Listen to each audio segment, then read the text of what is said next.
Assalamu alaikum, sir. My name is Muhammad Firasat. I have a question for you. It's a non-Muslim question.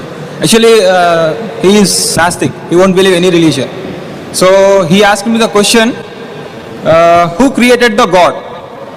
God created us, and who created God? So how should I answer him? I could Brother not be asked able a to- question that a non-Muslim atheist asked him the question, who created God? The answer is that it is like my friend, whose name is John.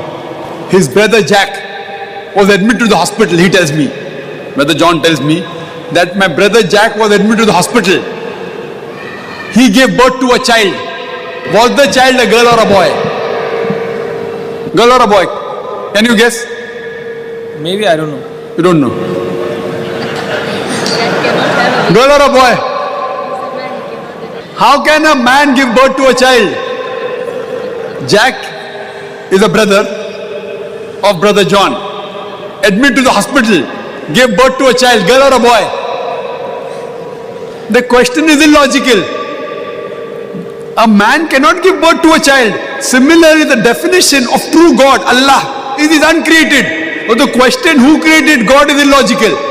The moment I say so and so person created God, he is not God. وَلَمْ يَكُنْ لَهُ كُفُوًا أَحَدٌ. There is nothing like him. So the definition of God is he is uncreated. But the question who created God is illogical. The moment I say who created God, that thing cannot be God. God by definition is uncreated.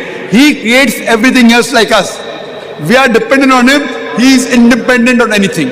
How to convince an atheist is, you can refer to my video cassette, is the Quran God's word, which gives this answer, as well as how to convince an atheist about Islam. Is the Quran God's word? Will deal in detail how to convince an atheist.